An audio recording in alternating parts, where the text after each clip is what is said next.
అన్నదాతలు అరిగోసలు పడుతున్నారు. ఆరుగాలం కష్టపడి పండించిన మిర్చికేమో ధర లేదు. యాసంగిలో అప్పులు తెచ్చి వేసిన పంటలకు నీరు రాదు. దీంతో ముందు నూయి వెనక గొయ్యిలాగా తయారైంది రైతుల పరిస్థితి. జయశంకర్ భూపాలపల్లి జిల్లాలో రైతులు పడుతున్న కష్టాలపై ప్రత్యేక కథనం. భూపాలపల్లి నియోజకవర్గంలో రైతులు ముఖ్యంగా బావులు, బోరుబావులు, కాలువలు, వర్షం నీరుపై ఆధారపడి పంటలు పండిస్తూ ఉంటారు. ఎక్కువగా కాలువల ద్వారానే పంటలు సాగుతుంటాయి. ఈసారి మాత్రం DBM 38 SRSP కాలువల ద్వారా రైతులకు సకాలంలో నీరు అందడం లేదు. దీంతో నేలలు బీడువారి పంటలు ఎండడంతో రైతుల గుండెలు కుదేలవుతున్నాయి. అప్పులు తెచ్చి పంట వేస్తే నీరు లేక కన్నీరే దిక్కైందని రైతులు ఆవేదన వ్యక్తం చేస్తున్నారు. నా పేరు మైస రమేష్.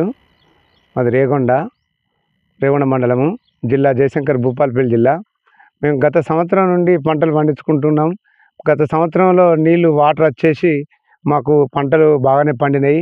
ఈ సంవత్సరం నుంచి అసలు నీళ్లు రాలేదు. ఇప్పటి వరకు పంటలు ఎండిపోయి ఇబ్బందిలో ఉన్నాము. కొంతమంది ఈ కాలు వస్తలేదన్న భయానికి కూడా కొంతమంది వేయలేదు. మేము వేసిన ఉల్లి పంట కూడా ఎండిపోయింది. ఇలాంటి ప్రభుత్వాలలో ఇప్పటి వరకు కూడా మాత్రం వరకే పూడికలు తీసింది, కానీ ఇప్పటికీ వాటర్ వచ్చిన సోర్సెస్ లేదు. వాటర్ రాక మేము చాలా ఇబ్బందులు పడుతున్నాము. బాయిలలో నీళ్లు లేవు. కనీసానికి పట్టించుకున్న పాపాన ఈ అధికారులు అనేటోళ్ళు ఇప్పటి వరకు కూడా ఎవరు మాత్రానికే వస్తాయి, రేపత్తాయి, మాపత్తాయి అని అంటారు. కానీ వచ్చేది మొత్తం పంటలు ఎండిపోయి ఇప్పుడు మాకు మందు డబ్బాలే శరణ్యము. మందు డబ్బాలు తాగడానికి కూడా సిద్ధంగానే ఉన్నాం. కానీ ఈ ప్రభుత్వం చొరవ తీసుకొని మాకు ఖచ్చితంగా ఈ DBM 38 కాలం ద్వారా నీళ్ళు ఇచ్చినట్టయితే మేము రైతులం బాగుపడతామని మీకు మీ నాయకులకు మొక్కుతున్నాం. ముఖ్యంగా DBM 38 కెనాల్ ద్వారా రేగొండ ప్రాంత రైతులు సాగు చేస్తూ ఉంటారు. గతంలో కాలువల ద్వారా నీరు రావడంతో ఈసారి కూడా సమయానికి వస్తుందని కొందరు పంటలు వేశారు. మరికొందరేమో నీరు వస్తుందో లేదో అని భూమిని అలానే వదిలేశారు. సాగునీరు వస్తుందని ఆశపడ్డ రైతులకు నీరు లేక ఎండిపోయిన పొలాలే కన్నీళ్లను మిగిల్స్తున్నాయి. DBM 38 కెనాల్లో పూడిక తీశారు తప్ప చుక్క నీరు రాలేదన్నారు. ఎగువ ఉన్న ములుగు జిల్లా రైతులకు DBM 38 కెనాల్ ద్వారా నీరు వస్తుందని, మాకు మాత్రం రావడం లేదని ఆగ్రహం వ్యక్తం చేస్తున్నారు రైతులు. నేను ఒక రైతును, మాది రేగొండ. మాకు వాటర్ నీళ్ళు వస్తలేవు. DBM 38 కాలువ అది వరకు వచ్చేది ఎప్పటికీ కాలువ వస్తుందని మేము అనుకుంటా వేసుకున్నాం. కొన్ని పొలాలు వేసినాం.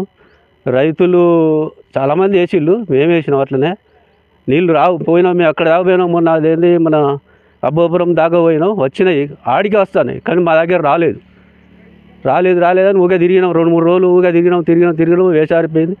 ఇక రావో దేవునికి తెలుసు. అది ఇప్పటి వరకు అయితే లేదు. మొన్న పూటిగా తీసుకుంటే వాటికైనా పోయిళ్ళు, కానీ పూటిగా తీసుకుంటా పోయిళ్ళు, కానీ ఆ నీళ్ళు అయితే రాలేదు. రేగుండ నుంచే తీసుకుపోయిళ్ళు. అటు కూడా పూటిగా తీయాలి. మేము కాలబండి పోయినాం. అటు మొత్తం పూటికే ఉన్నది. చెట్లు ఉన్నాయి, అది మొత్తం గడ్డి ఉన్నది, తుంగా బింగా. అది విషయం. మరి నీళ్ళు ఇప్పటికైనా దయదలిచి మా రైతులకు దయదలిచి జర నీళ్ళు వచ్చినట్టు చేయాలి అధికారులకు. నేను ఒకటి చెప్పేది, అధికారులు కానీ నాయకులకు కానీ మా ఎమ్మెల్యేకి కానీ చెప్తున్నాం. అప్పుడప్పుడు ఎమ్మెల్యే ఇక్కడికి వస్తా అంటే చెప్పినాం, కానీ అంటే సరే వస్తాయి మీరు పోయి కాలపోయి వస్తాయని అంటాడు. కానీ ఇదివరకు అయితే ఏం లేవు. దయచేసి ఇప్పటికన్నా పంపిణీ జర పుట్టకొచ్చినాయి పొలాలు. ఏ రైతును కదిలించినా కన్నీటి కథలే దర్శనమిస్తున్నాయి. తిరుమలగిరి గ్రామానికి చెందిన రైతు మిర్చి పంట వేశాడు. ఈసారి మిర్చి పంటకు రేటు లేకపోవడంతో తనకున్న మరికొంత పొలంలో వరి, మొక్కజొన్న పంట వేశాడు. ఈ పంటలైనా పండితే మిర్చి మీద వచ్చే నష్టం ఈ పంటలతో తీర్చుకోవచ్చని ఆశపడ్డాడు. కానీ కాలువల ద్వారా సరైన సమయంలో నీరందక బోరు బావిలో నీరు అడుగంటిపోవడంతో ఇప్పుడు ఆ పంటలు కూడా ఎండిపోయే పరిస్థితి వచ్చిందని ఆవేదన వ్యక్తం చేస్తున్నాడు. నీరు లేకపోవడంతో వరి పంటను పశువులకు మేతగా ఉపయోగిస్తున్నాడు. ఇప్పటికైనా ఇరిగేషన్ అధికారులు, స్థానిక ఎమ్మెల్యే పట్టించుకొని రైతులను ఆదుకోవాలని అన్నదాతలు కోరుకుంటున్నారు. పేరు రాజిరెడ్డి. మిరపతోట రేట్ లేదు, అవి ఏరినా కూళ్ళు వస్తలేవు. కాకపోతే మొక్కజొన్న అన్న అక్కడికి వస్తుందంటే మొక్కజొన్న ఎండిపోతుంది. పొలం నాటో ఎండు మెత్తున్నాయి. నీళ్ళు వస్తాయంటే నీళ్ళు వస్తలేవు. దానికి ప్రత్యామ్నాయం ఏదనేది అర్థమవుతలేదు. అందుకొరకు నీళ్ళు వస్తాయా రావా అనేది ఏం తెలుస్తలేదు. అధికారులు ఏం చెప్తలేరు. కాకపోతే ముందు 2-3 సార్లు వచ్చినాయి. ఈ ఏడు మాత్రం సుక్క రాలేదు వరకు. నీళ్ళు కావాలని అనుకుంటాం. కాకపోతే చెట్లు బిక్కుండా పోయిండ్రు, కానీ నీళ్ళు అయితే వస్తలేవు.